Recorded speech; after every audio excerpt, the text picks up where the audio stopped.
পরিবার থেকে বিতাড়িত হয়েছেন, ভাগ্যে জোটেনি বাবার সম্পত্তির একটি কানাকড়িও। বেড়ে উঠেছেন শহরের ফুটপাতে থাকা বাস্তুচ্যুত মানুষের সাথে। ফলে অনেকেই ধরে নিয়েছিলেন বড় হয়ে ভিক্ষা করা ছাড়া আর উপায় নেই। অথচ কি আশ্চর্য একবার ভাবুন, সেই ফুটপাত থেকেই তিনি স্বপ্ন দেখছেন বাংলাদেশের প্রধানমন্ত্রী হবেন। এমনকি সুযোগ থাকলে হতে চান ভারতের প্রধানমন্ত্রীও। বলছিলাম জনকল্যাণ পার্টির প্রতিষ্ঠাতা খায়রুল দেওয়ানের কথা। সোশ্যাল মিডিয়ায় আলোচিত এই নেতার পরনে নেই কোনো দামি স্যুট কোট, বাহন বলতে কেবল ভাঙা এক বাংলা সাইকেল। তবে অবাক করা ব্যাপার হচ্ছে, প্রথম পাগল মনে হলেও এই মানুষটি এখন বুক ফুলিয়ে চ্যালেঞ্জ করছেন দেশের বাঘা বাঘা নেতাদের। যত বড় শরীর নয়, যেন তার চেয়েও বড় কলিজার মালিক খায়রুল দেওয়ান। কেউ তাকে নিয়ে হাসাহাসি করেন, আবার কেউ পাগল বলে এড়িয়ে যেতে চান। কিন্তু গরিব নেতার সোজা কথা, নির্বাচিত হতে পারলে বাংলাদেশকে তিনি বানিয়ে ফেলবেন স্বপ্নের আমেরিকা কিংবা সিঙ্গাপুর। টুটি চেপে ধরবেন সকল চাঁদাবাজ আর সন্ত্রাসীদের। রাজনীতি মানেই যেখানে কালো টাকা আর পেশি শক্তির দাপট,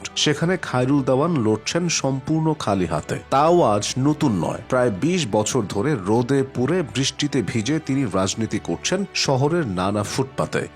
হুঙ্কারে কাঁপাচ্ছেন পল্টন শাহবাগের মতো জায়গাকে। নিজের পকেটের টাকা দিয়ে মাইক কিনে একাই চালিয়ে যাচ্ছেন নাগরিক অধিকারের লড়াই। আর এসব কর্মকাণ্ডের জন্য কখনো মেরেছে ট্রোল, আবার কখনো খেতে হয়েছে উৎসাহী জনতার ধাওয়া। এমনকি কেউ তাকে কান ধরে উঠবোস করাতেও বাধ্য করেছেন। কিন্তু এসবের কিছুতেই তিনি দমে যাননি। নিজের অদম্য ইচ্ছা শক্তি আর জনগণের প্রতি ভালোবাসা থেকে তিনি ঠিকই করে যাচ্ছেন ফুটপাত পলিটিক্স। প্রধানমন্ত্রী হবার যাত্রায় একাধিকবার হামলার শিকার হলেও হাত থেকে মাইক ফেলে দেননি খায়রুল। এমনকি পাগল বলে টিটকারি করা হলেও একটু কমেনি তার গলার আওয়াজ। বাংলা সাইকেলের টুংটাং শব্দে তিনি প্রতিদিন যোগ দেন তার রাজনৈতিক সংগ্রামে। ময়লা টি শার্ট পরেই জনগণের সামনে বক্তব্য দেন বিশ্ব রাজনীতিবিদদের মতো। সচেতন করেন পথচারীদের, আশ্বাস দেন শ্রমিক সমাজকে। মূলত সব দলমতের মানুষের প্রতি সহানুভূতিশীল জনগণের এই তরুণ নেতা। এমনকি তিনি কাউকে আঘাত করারও পক্ষপাতী নন। ফলে অনেকে এখন বলছেন, গাহি সাম্যের গান, নাম আমার খায়রুল দেওয়ান। সব সময় সাহসে আলাপ করলেও হঠাৎ করেই যেন কিছুটা থমকে গেছেন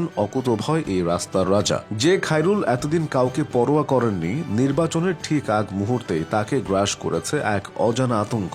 সম্প্রতি ইনকিলাব মঞ্চের মুখপাত্র এবং ঢাকা ৮ আসনের স্বতন্ত্র প্রার্থী ওসমান হাদির উপর সন্ত্রাসীদের গুলিবর্ষণের ঘটনা নাড়িয়ে দিয়েছে গোটা দেশকে। দিনে দুপুরে একজন এমপি ক্যান্ডিডেটের উপর এমন হামলার ঘটনার পর প্রশ্ন উঠেছে, বর্তমান প্রেক্ষাপটে ঠিক কতটা নিরাপদ সাধারণ প্রার্থীরা। রাস্তার ছেলে হলেও দেশের এই অস্থির পরিস্থিতি ভাবিয়ে তুলেছে খায়রুলকেও। ফলে মনোনয়ন ফর্ম কিনলেও তিনি ভয় পাচ্ছেন গণসংযোগে নামতে। এমনকি ফোন কল রিসিভ করলেও নাকি পাচ্ছেন হুমকি ধামকি। তবে কি রণে ভঙ্গ দেবেন খায়রুল, নাকি সকল বাধাকে বৃদ্ধাঙ্গুলি দেখিয়ে ঠিকই নেমে যাবেন গণসংযোগে? নেতাকে অভয় দিয়ে জনকল্যাণ পার্টির অনুসারীরা বলছেন, কিং খায়রুলের ভয় নাই, রাজপথ ছাড়ি নাই। এক খায়রুল মরে গেলে লক্ষ খায়রুল জন্ম নেবে। শুনতে অবিশ্বাস্য মনে হলেও ঢাকা কেরানীগঞ্জ ৩ আসন থেকে খায়রুল এবার প্রতিদ্বন্দ্বিতা করবেন বিএনপির হেভিওয়েট প্রার্থী গয়েশ্বর চন্দ্র রায়ের সাথে। একদিকে অভিজ্ঞতার পাহাড় আর অন্যদিকে হারানোর কিছু নেই এমন এক যুবক তিনি। নিজের দল জনকল্যাণ পার্টির নিবন্ধন না থাকায় তিনি মনোনয়ন কিনেছেন